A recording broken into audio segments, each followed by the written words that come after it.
My name is Sam Vaknin. I am the author of Malignant Self-Love, Narcissism Revisited. Phineas Gage was 25 years old, construction foreman. He lived in Vermont in the 1860s. While working on a railroad bed, he packed powdered explosives into a hole in the ground using tamping iron. The powder heated and blew in his face. The tamping iron rebounded and pierced the top of his skull, ravaging his frontal lobes. In 1869, his doctor, a chap by the name of Harlow, reported the changes to Phineas Gage's personality following this horrible accident.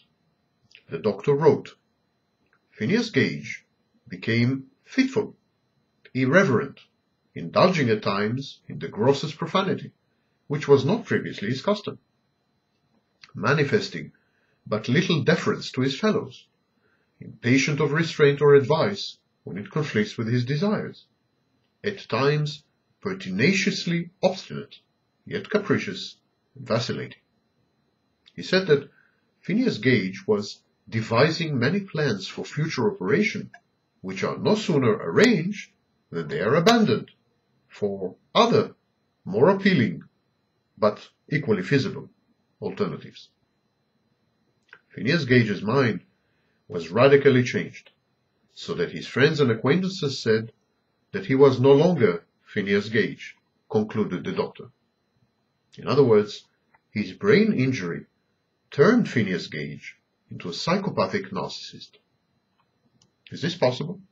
Can a head trauma or brain injury induce a full-fledged personality disorder?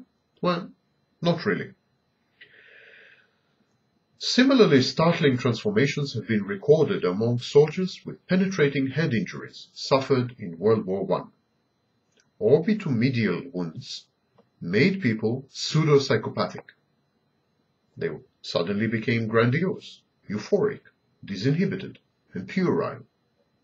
When the dorsolateral convexities were damaged, those affected became lethargic and apathetic, or in the lingo of their time, pseudo-depressed. A doctor by the name of Geschwin noted that in many cases, both syndromes appeared. The wounded soldiers became both pseudo-psychopathic and pseudo-depressed. But the Diagnostic and Statistical Manual is absolutely clear. People with brain injuries may acquire traits and behaviors which are typical of certain personality disorders, but head trauma never results in a full-fledged, long-term personality disorder. I'm quoting from page 689 of the DSM. The enduring pattern of personality disorder should not be due to the direct physiological effects of a substance, such as a drug or a medication, or to a general medical condition, such as head trauma. In my book, Malignant Self-Love, Narcissism Revisited, I wrote, "It is conceivable that a third unrelated problem causes chemical imbalances in the brain, metabolic diseases such as diabetes, pathological narcissism, and other mental health syndromes. There may be a common cause, a hidden common denominator, or perhaps a group of genes. Certain medical conditions can activate the narcissistic defense mechanism. Chronic ailments are likely to lead to the emergence of narcissistic traits or a narcissistic personality style. Traumas, such as brain injuries, have been known to induce states of mind akin to full-blown personality disorders.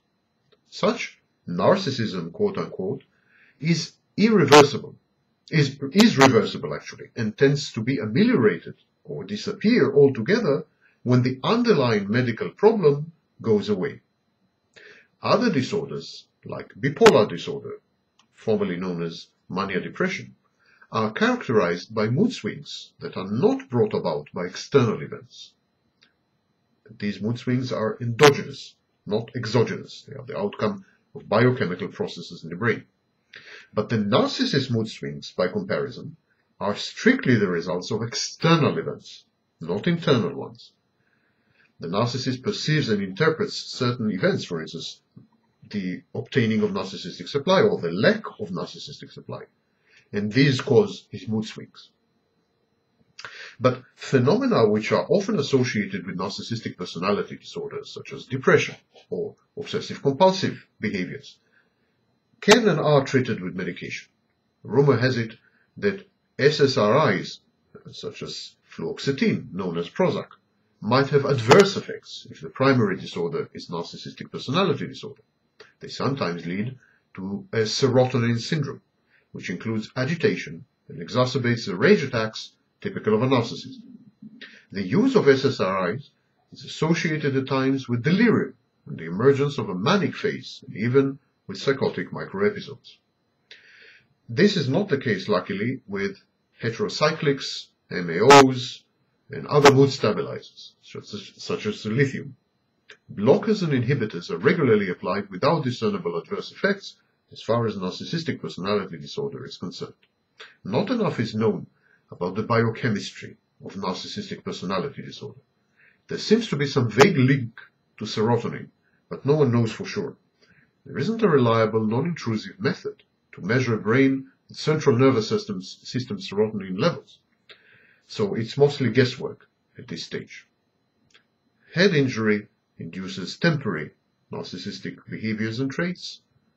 Brain biochemistry and genetic makeup may encourage the formation of narcissistic personality disorder. That's all we know at this stage.